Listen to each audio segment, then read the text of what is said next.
Salam Tilastapa. Apa kabar sahabat Tilastapa dimanapun kalian berada? Senang sekali dapat kembali hadir menghibur kalian. Untuk kalian yang minggu lalu nanyain Ujang, cepat ambil snack terbaik kalian, nyender di tempat paling nyaman. Haha, tanpa basa-basi lagi, ini dia ceritanya.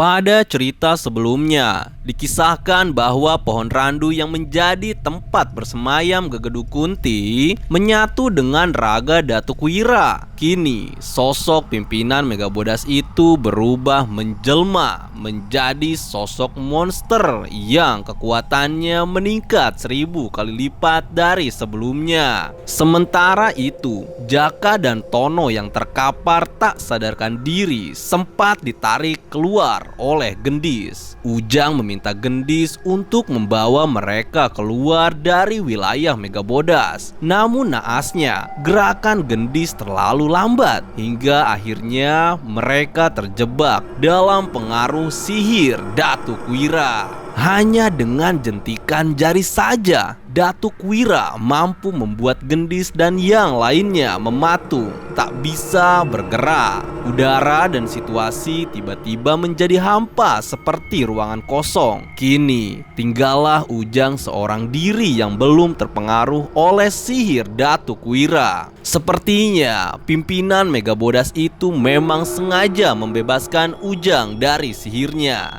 Ia masih berniat merayu Ujang agar bergabung menjadi baladnya, meskipun murid Abah tersebut sudah menolaknya mentah-mentah. Bersatunya Datuk Wira dengan Gegedu Kunti membuat langit seketika menjadi gelap. Petir menyambar-nyambar, angin pun bertiup lumayan kencang. Bersamaan dengan itu, Datuk Wira membelah dirinya menjadi 10 bayangan mengelilingi Ujang yang seorang diri. Tanpa diduga, 10 bayangan Datuk Wira itu menyemburkan air liur berwarna hijau ke tubuh Ujang. Seketika kulit Ujang terkelupas terkena air liur mengerikan itu. Murid Abah itu merintih menahan sakit yang luar biasa. Melihat reaksi Ujang, 10 bayangan Datuk Wira itu tertawa meringkik khas suara Kunti. Ini benar-benar situasi yang sulit. Pasalnya, air liur yang disemburkan Datuk Wira tak hanya menguliti Ujang, sebagian kekuatan Ujang pun seperti menghilang begitu saja. Ujang jadi lemas tak berdaya. Di tempat lain, Abah Gufron yang mengawasi pergerakan semua muridnya itu menyadari akan bahaya yang sedang dihadapi Ujang. Sejak memerintahkan Ujang untuk segera menyerang Megabodas, Abah tak henti bertapa melangitkan doa-doa untuk muridnya itu. Pikiran dan tenaganya benar-benar terkuras habis hingga Abah pun rubuh dari duduk silanya. Beliau tersadar dari tapanya. Dengan kondisi yang sudah sangat lemah, Abah masih saja memikirkan nasib Ujang yang berada di ujung tanduk. Sebenarnya, bagi Abah sendiri, meringkus Datuk Wira bukanlah hal yang sulit. Abah bisa saja meratakan Megabodas sampai ke pucuknya tanpa harus melibatkan murid-muridnya itu. Akan tetapi, sebagaimana kita tahu kalau Abah memang punya tujuan lain. Ibarat ujian naik kelas, misi menyelesaikan konflik Megabodas ini sengaja diserahkan pada murid-muridnya untuk membentuk jiwa kesatria dan melatih cara berpikir mereka. Pada akhirnya, Abah pun dilema menghadapi kondisi genting seperti sekarang ini. Karena waktu yang semakin sempit, Abah pun memutuskan untuk menemui Eyang Teja untuk memecahkan perasaan dilema yang menghantuinya. Dua sosok sakti itu pun bertemu di sebuah goa rahasia. Dalam pertemuan itu, Abah menyampaikan keinginannya untuk turun tangan membantu Ujang yang kini sedang disiksa habis-habisan oleh Datuk Wira. Namun, bukannya menyetujui keinginan Abah, Eyang justru melarang Abah untuk turun tangan. Gufron, kita ini sudah tua. Percayakan semuanya pada generasi penerus kita. Saya manut pada nasihat Eyang. Namun, apa kita akan berdiam diri saja? Tunas-tunas baru itu masih panjang perjalanannya dan tak boleh berhenti di sini.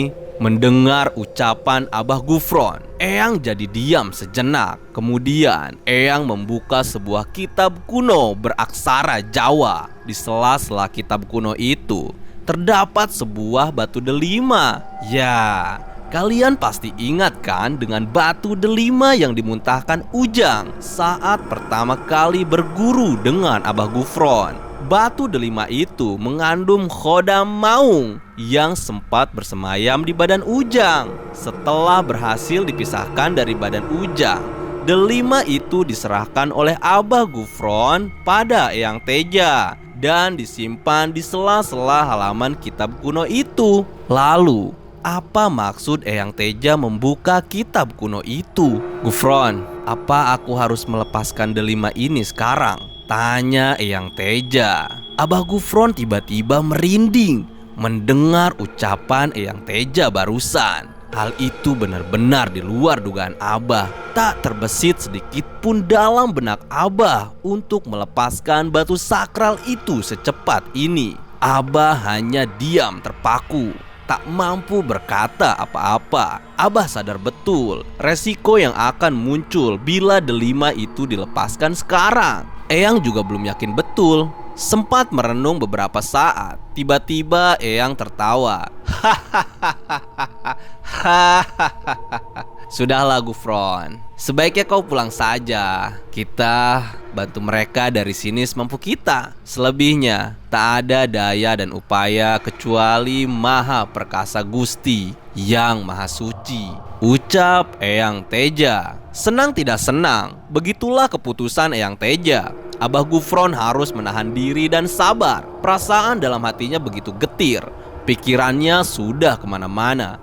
Namun, di sisi lain, sejak dulu Abah selalu manut pada titah sang Eyang.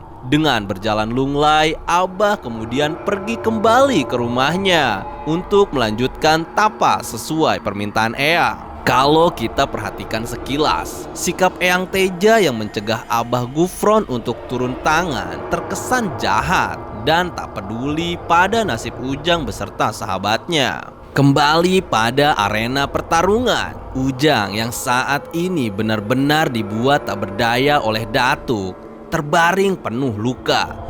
Air liur yang disemburkan Datuk menimbulkan luka bakar serius pada tubuh Ujang. 10 bayangan itu kemudian bersatu kembali. Datuk Wira terus-terusan menertawai Ujang yang terkapar. Aku masih memberimu kesempatan Ujang, kata Datuk. Ujang hanya diberi 2 pilihan, bergabung dengan Datuk atau dibuat mati secara perlahan. Jangankan melawan, untuk mengucapkan sepatah kata saja Ujang sudah tak sanggup lantaran pedihnya luka yang ia dapat. Ujang menggulingkan badannya, kemudian berjalan ngesot ke arah sumur. Rasa panas yang menyelimuti sekujur tubuhnya membuat Ujang tak bisa berpikir. Ia berniat menceburkan diri ke dalam sumur untuk menghilangkan rasa panasnya. Namun sayang, meski sudah terluka parah, Datuk Wira masih saja bernafsu menyiksa Ujang. Sosok iblis itu mencengkram kaki Ujang,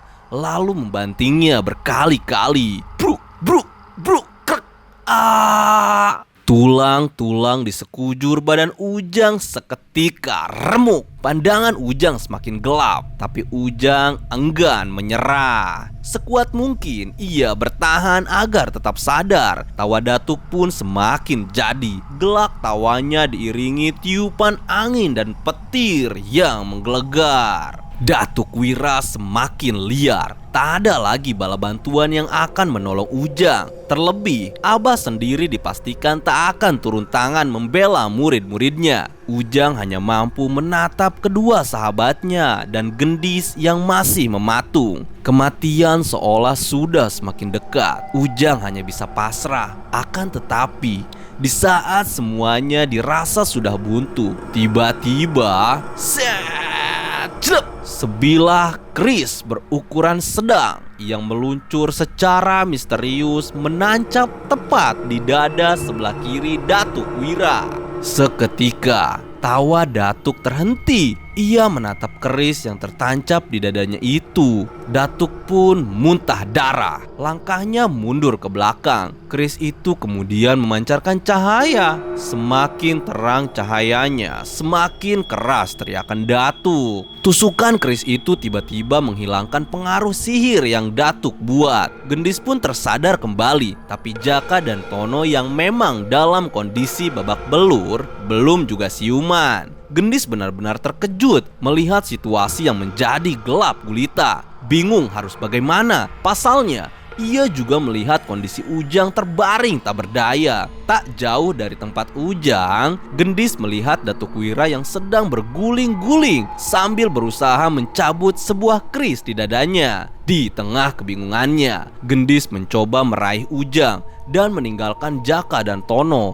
Ia berlari ke arah Ujang. Akan tetapi, belum sempat Gendis meraih Ujang, tiba-tiba murid Abah itu menghilang. Sesosok bayangan hitam membawanya pergi dengan kecepatan kilat. "Ujang!" teriak Gendis sambil memukul-mukul tanah karena gagal menyelamatkan Ujang. Kemudian ia kembali menghampiri Jaka dan Tono yang tergeletak. Tapi anehnya, jasad Jaka dan Tono juga menghilang. Tak berguna sekali kau Gendis, ucap Gendis memaki dirinya sendiri dan kesal karena kehilangan Jaka dan Tono. Tak lama kemudian, sosok bayangan itu datang lagi, lalu menutup mata Gendis dari belakang dan menyeretnya. Gendis pun menghilang. Di gerbang Megabodas, sosok bayangan yang menutup mata Gendis tadi melepaskan tangannya. "Jangan berteriak," ucap sosok misterius itu. Saat membuka matanya, betapa terkejutnya Gendis melihat seseorang yang ada di hadapannya. Ia juga melihat Ujang dan dua sahabatnya ada di sana. Rupanya, sosok bayangan itulah yang menusukkan keris pada Datuk. Bayangan itu juga yang membawa mereka semua ke gerbang Megabodas. Coba tebak, siapa sosok misterius itu? Haha, dia adalah Marno, si penjaga gerbang. Jelas saja Gendis panik ketakutan. "Diam Gendis, waktu kita tak banyak. Sekarang hanya kau yang bisa kuandalkan. Bawa semua murid Abah Gufron ini, biar aku yang mengurus sisanya," ucap Marno pada Gendis. Tapi tunggu dulu, dari mana Marno tahu kalau Ujang dan dua sahabatnya itu adalah murid Abah? Tentu saja hal ini di luar dugaan semua orang. Gendis benar-benar bingung, tapi ia tak mau membuang-buang waktu dan segera membawa 3 murid Abah itu. Namun, ketika Marno bangkit dan bersiap untuk masuk ke dalam, tiba-tiba Ujang menarik tangan Marno. "Tunggu sebentar." Dengan tertatih-tatih, Ujang berusaha bangun. "Siapa kau sebenarnya?" tanya Ujang. "Tak ada waktu lagi, Jang. Wira harus segera dimusnahkan," kata Marno lalu melepaskan genggaman tangan Ujang. Tapi Ujang menarik tangan Marno lagi. "Aku akan ikut ke dalam. Gendis, bawa sahabat-sahabatku sekarang juga." Tanpa berpikir panjang, Gendis pun pergi dengan cepat, meninggalkan Ujang dan Marno di gerbang Megabodas. Awalnya, Marno menolak keras permintaan Ujang untuk ikut ke dalam. Tapi Ujang tetap keras kepala. Murid Abah itu memaksa Marno untuk mengatakan titik lemah Datuk Wira. Akhirnya Marno pun menjelaskan kalau salah satu tulang rusuk Datuk Wira ada yang terbuat dari tulang babi. Tulang itu adalah simbol persekutuan Datuk dengan Gegedug Kunti. Makanya gak heran kalau tiba-tiba Datuk bisa bersatu dengan pohon randu itu. Ujang pun mengerti apa yang dikatakan Marno. Dengan kondisi badan yang terluka luar dan dalam, murid Abah itu menunduk dan menepuk-nepuk bumi sambil berkata, "Bah, hadir bah, pinjamkan aku kekuatanmu." Siapa sangka perkataan Ujang tadi terdengar sampai ke telinga Abah Gufron yang sedang bertapa di rumahnya. Abah pun tersenyum. "Hudang maneh maung," sentak Abah Gufron yang artinya, "Bangkitlah kau wahai sang pemilik harimau." Perkataan Abah barusan ternyata juga bereaksi pada badan Ujang. Entah jampe apa yang Abah langitkan. Luka-luka di sekujur badan Ujang tiba-tiba sembuh dengan sendirinya. Seperti ada energi kuat yang masuk ke dalam jiwa Ujang. Tangannya yang terkepal terlihat mengeluarkan kilat cahaya. Haha, Ujang pun bangkit berdiri, menatap mata Marno yang dibalas dengan anggukan kepala. Wush! Dua kesatria itu bergerak melesat ke dalam paguyuban, segera menyerang Datuk Wira yang sedang berusaha mencabut keris yang tertancap di dadanya. Rupanya keris itu mengandung kekuatan goib yang membuatnya melekat permanen bila ditancapkan pada seseorang. Keris itu baru bisa dicabut bila si korbannya sudah tak bernyawa. Edan memang, dari mana Marno punya keris sehebat itu? Menarik untuk kita cari tahu. Melihat Datuk yang lengah, Ujang dan Marno enggan melewatkan kesempatan itu. Dua orang itu langsung mengarahkan serangan pada titik lemah Datuk Wira. "Binasa kau Wira!" teriak Ujang penuh amarah. Pukulan Ujang bertubi-tubi menghujani Datuk Wira tanpa ampun. Marno juga menyerang dengan tendangan kilat dari sisi lain. Tapi edannya, meski dalam keadaan tersudut, Datuk Wira masih mampu menahan serangan demi serangan yang dilancarkan Ujang dan Marno. Yang terlihat mungkin 1 versus 2. Tapi jangan lupa, di dalam jiwa Datuk ada sosok Gegeduk Kunti yang bersatu menjadi sekutunya. Di tengah pertarungan sengit itu, tiba-tiba keris yang tertancap di dada Datuk mengeluarkan cahaya merah. Datuk menjerit kesakitan. Di setiap keris itu bercahaya, sesosok bayang putih muncul dari punggung Datuk seperti merasakan sakit juga. Tapi saat cahaya itu menghilang, sosok bayangan putih itu kembali masuk ke dalam badan Datuk. "Jang, apa kau melihat bayang putih yang muncul dari punggung Datuk?" tanya Marno. "Ya, aku melihatnya. Tapi bayangan apa itu?" "Itu adalah sosok iblis dalam jiwa Datuk. Dengarkan aku Jang, aku punya rencana." Marno kemudian menyampaikan idenya pada Ujang. "Apa kau yakin dengan rencanamu?" tanya Ujang. "Tak ada salahnya untuk mencoba," jawab Marno. "Baiklah kalau begitu, cepat mainkan." Wush! Tiba-tiba Ujang menghilang. Marno meluncur seperti roket ke arah Datuk. Prak! Marno pun adu jotos lagi dengan Datuk. Kecepatan Marno menerjang Datuk dengan tendangan bertubi-tubinya masih saja mampu ditangkis oleh Datuk. Di tengah baku hantam yang terjadi, tiba-tiba keris yang tertancap di dada Datuk kembali bercahaya. Dan bersamaan dengan itu, bayangan di punggung Datuk keluar lagi meronta-ronta. Bruk! Marno terkena hantaman bogem Datuk. Ia terpental. "Sekarang Jang!" teriak Marno. Tanpa diduga, Ujang muncul dari dahan pohon jati, bersembunyi di balik dedaunan, mengeker Datuk dari atas pohon jati, menunggu momen yang tepat dan bersiap dengan komando Marno. Ujang pun melesat mengincar bayangan yang muncul dari punggung Datuk. Akan tetapi, siasat Ujang itu dibaca dengan mudah oleh Datuk. Tangan Datuk tiba-tiba memanjang, mencekik leher Ujang yang belum sempat melancarkan serangannya. Sudah habis kesabaran Datuk kali ini. Ia tak akan melepaskan cekikannya dari Ujang. Iblis itu membanting Ujang berkali-kali hingga kepala Ujang pecah, dibenturkan ke sebuah batu besar. Saat Datuk sedang bernafsu menghabisi Ujang, tiba-tiba Marno bangkit dan menarik bayangan iblis di punggung Datuk. "Keluar kau iblis!" teriak Marno. Set! Brah! Bayangan iblis itu berhasil ditarik keluar dari punggung Datuk.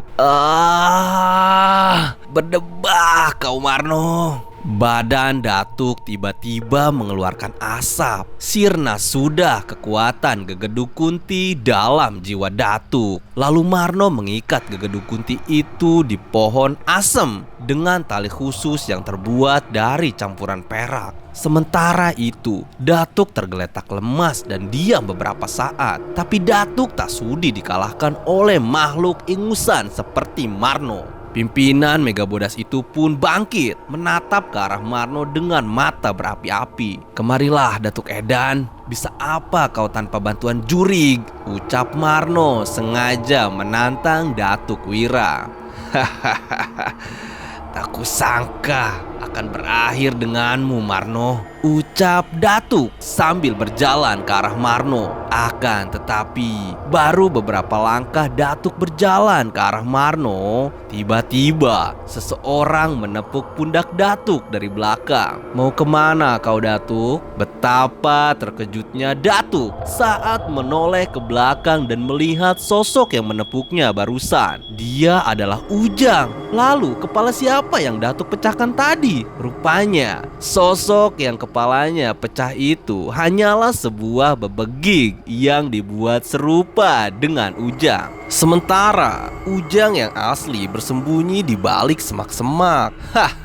Datuk masuk jebakan maut Ujang. Ini adalah keahlian Ujang, memanipulasi bebegik agar menyerupai dirinya. Kalian pasti ingat, di perjalanan menuju Desa Kulon, Ujang juga menggunakan jurus ini saat merasa terancam dan dikepung oleh pasukan gendis di warung kopi. Kembali ke cerita, tak ingin basa-basi lagi, Ujang langsung menusuk dada Datuk dengan tangannya sendiri. Lalu Ujang mencengkram tulang babi yang tertanam di salah satu rusuk Datuk. Krek krek.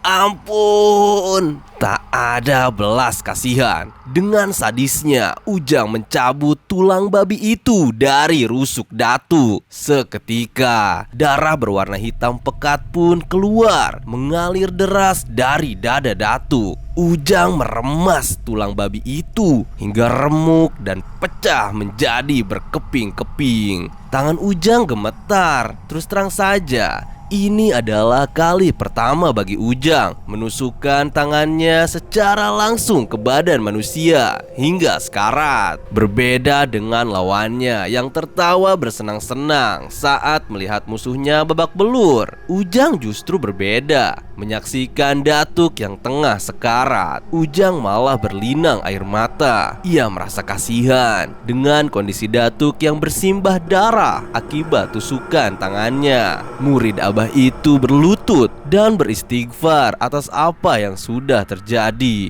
Marno mendekatinya dan merangkul pundak Ujang. "Semua sudah ada garisnya, Jang. Jangan tundukkan wajahmu." Ujang menatap Marno lalu memeluknya. Pecah air mata Ujang. Rasa kesal, marah, lelah, kecewa, dan rasa haru bercampur aduk dalam jiwa Ujang. Pikirannya seketika teringat dengan semua perjalanannya hingga sampai di titik sekarang, di hadapan Datuk Wira yang sekarat. Ujang merasa menyesal karena misi yang menjadi tugasnya justru menelan banyak korban yang berjatuhan. Tapi nasi sudah menjadi bubur. Benar apa yang dikatakan Marno, bahwa semua memang sudah digariskan. Mereka yang gugur di medan juang akan menjadi teladan dan contoh bahwa mundur adalah pengkhianatan. Di tengah suasana haru tersebut, tiba-tiba Gegeduk Kunti yang tadi diikat oleh Marno meraung-raung minta dilepaskan. Hampir saja lupa, sepertinya makhluk itu ingin disapa oleh Ujang, ucap Marno. Ujang langsung mengarahkan tatapan amarahnya pada Gegeduk Kunti itu. Tangan Ujang terkepal keras, nafasnya menggebu-gebu. Sesak rasanya jika mengingat banyak korban yang berjatuhan karena ulah makhluk astral itu. Ujang mendekati pohon asem itu. Kepalan tangan Ujang mengeluarkan percikan api. Dihantamnya makhluk itu berkali-kali. Gegeduk Kunti itu pun menjerit-jerit, disiksa oleh Ujang. Beberapa saat kemudian Marno menarik Ujang. "Cukup, Jang, cukup. Iblis itu tak akan mati." Ujang pun tersadar dari amarahnya. Namun perasaannya masih bercampur aduk. Marno pun membiarkan Ujang untuk menenangkan diri sementara waktu. Akhirnya sang raja terakhir pada misi Megabodas ini tewas setelah Ujang berhasil mencabut tulang babi yang menjadi simbol kekuatan dan persekutuannya dengan Gegeduk Kunti. Nantikan kelanjutan kisahnya. Terima kasih sudah menonton video ini. Jangan lupa untuk subscribe channel Tilas Tapa. Dukung juga dengan like, komen, share agar Tilas Tapa terus semangat membuat cerita-cerita menarik. See you next time. Salam Tilas Tapa.